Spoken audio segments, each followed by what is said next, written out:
Bienvenue dans ce nouveau vlog. On est le jour 43 si je ne me trompe pas.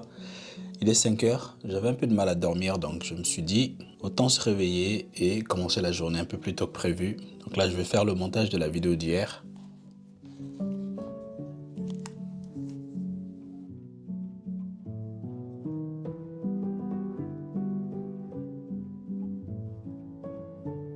J'ai envie de m'occuper de cette page. Donc quand l'utilisateur est connecté, ça c'est ce que je lui affiche. Mais quand il n'est pas connecté, je vais juste lui afficher un bouton pour se connecter et peut-être un bouton pour se créer un compte aussi.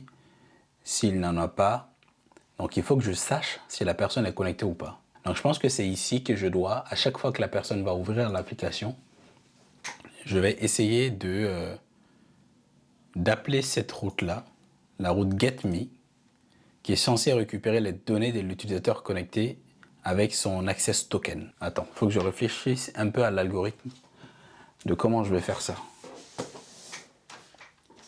Alors, petite feuille, petit stylo, c'est toujours mieux de réfléchir sur papier quand tu as des trucs comme ça et que tu sais pas trop par quoi commencer ou comment ordonner la chose.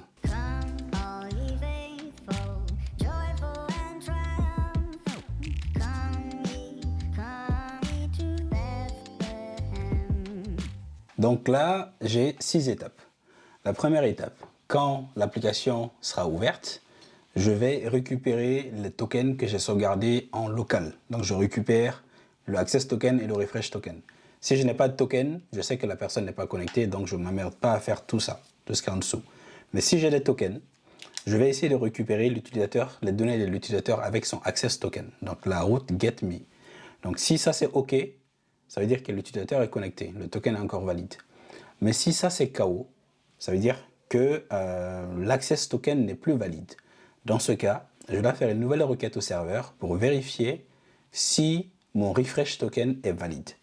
Si le Refresh Token n'est pas valide, ça veut dire que l'utilisateur n'est pas connecté. Là, j'ai perdu le focus. Ça veut dire que l'utilisateur n'est pas connecté. Mais si le Refresh Token est valide, donc là, je vais générer un nouveau Access Token avec mon Refresh Token. Donc, une fois que j'ai le nouveau Access Token, je fais la route GetMe avec l'Access Token que je viens de créer pour récupérer les données de l'utilisateur connecté. Et enfin, là, je peux dire que la personne est connectée. Par contre, j'ai l'impression que ça fait beaucoup de requêtes à faire à chaque fois que l'application sera ouverte. Mais, oh là, accident de travail.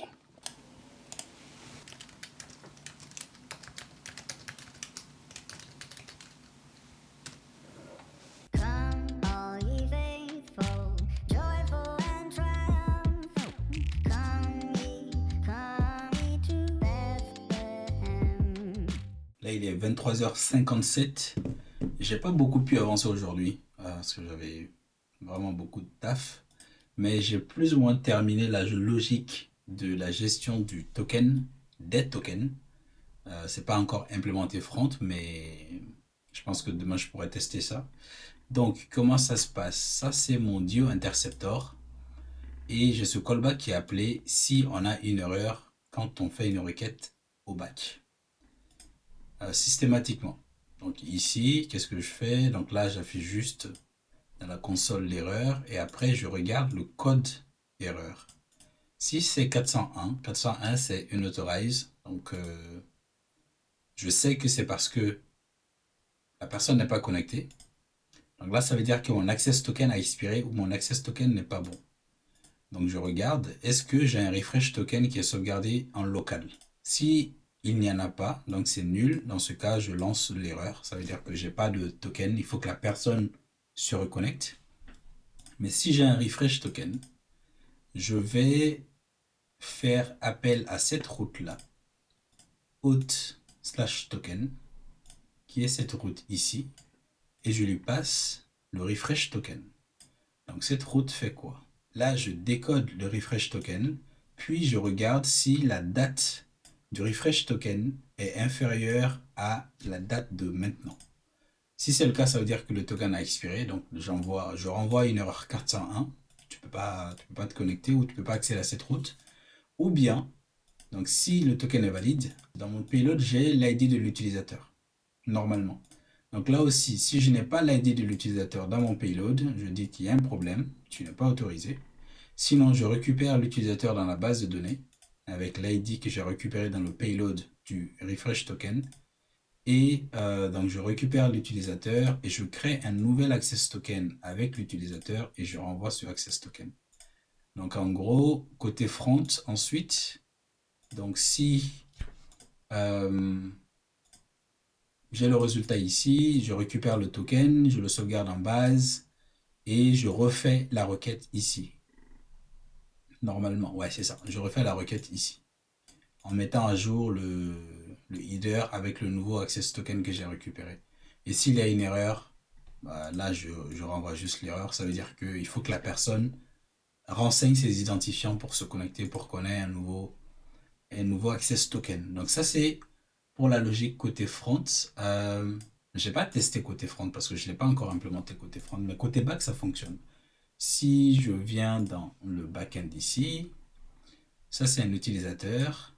Si je le connecte, je le login, donc là j'ai un access token et un refresh token. Ok. Donc si je prends le refresh token, qui est valide normalement, qui a une longue durée, et que je viens dans refresh, dans cette route-là, et que je lui passe le refresh token, si le refresh token n'est pas expiré, il doit me donner un nouvel access token. Donc si je fais ça, j'ai bien un nouvel access token ici que je récupère dans le front. Mais si je teste en donnant une durée de vie très courte au refresh token, normalement je devrais avoir une erreur. Alors où est-ce que je crée generate refresh token? C'est là la durée de vie du refresh token. Donc je vais enlever tout ça et on va dire que c'est 1 seconde.